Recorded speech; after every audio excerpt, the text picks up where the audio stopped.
And you're coming up with all kinds of reasons and excuses. I've got a problem with that because part of it makes me think that, well, you just aren't feeling the idea of having a woman as president. And so now you're thinking about sitting out or even supporting somebody who has a history of denigrating you because you think that's a sign of strength because that's what being a man is, putting women down. That's not it. And you're coming up with all kinds of reasons and excuses.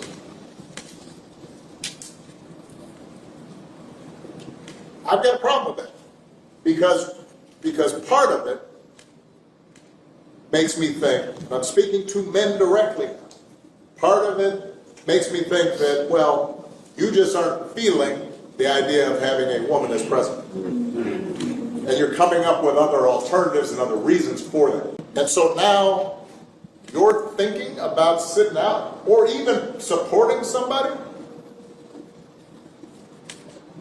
who has a history of denigrating you because you think that's a sign of strength because that's what being a man is, putting women down. That's not acceptable. That's not, this shouldn't even be a question. Problem too. Why are black men being lectured to?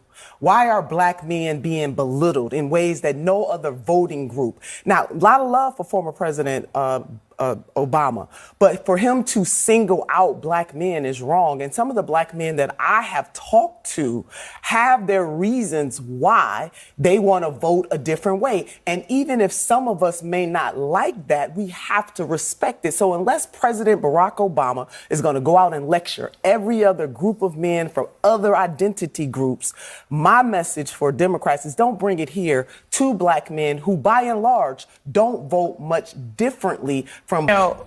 I think men are in crisis, actually, in this country.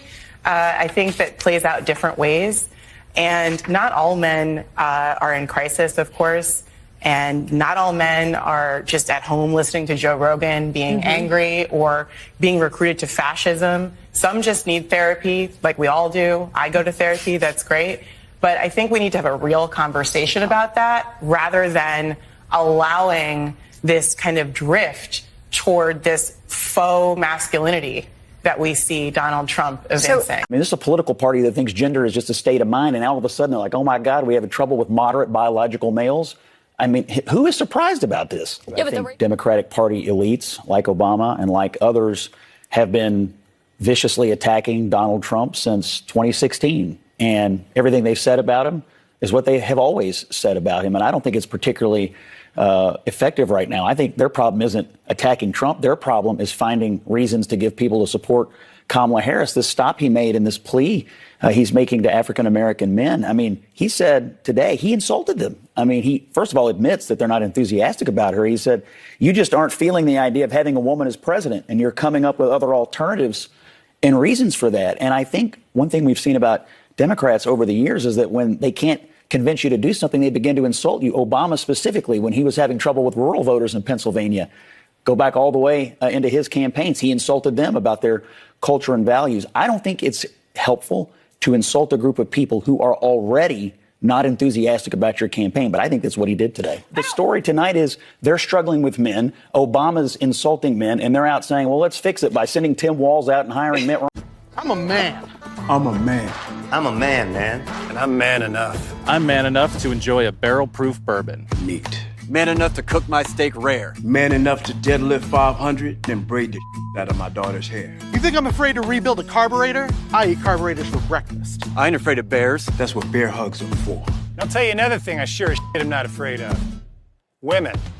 I'm not afraid of women. I'm not afraid of women. They want to control their bodies? I say go for it. They want to use IVF to start a family? I'm not afraid of families. They want to be childless cat ladies? Have all the cats you want. Woman wants to be president? Well, I hope she has the guts to look me right in the eye and accept my full-throated endorsement. Because I'm man enough to support women. Man enough to know what kind of donuts I like. Man enough to admit I'm lost, even when I refuse to ask for directions. Man enough to not ban young women from reading Little Women. Or one of those pants books that the sisters like. I'm man enough to raw dog a flight. It sucked. Not worth it. I'm man enough to be emotional in front of my wife. in front of my kids. In front of my horse.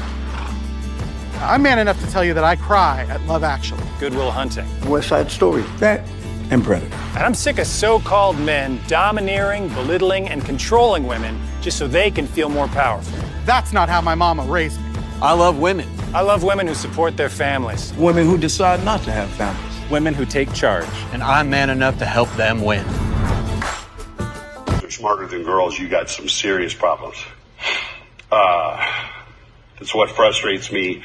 There are going to be some males in our society that will refuse to vote for a potential female president because they don't think females are smart enough to be president. We could line all those guys up and shoot them. They clearly don't understand the way the world works. Did I say that? Scratch that from the recording. I don't want the deans hearing that I said that.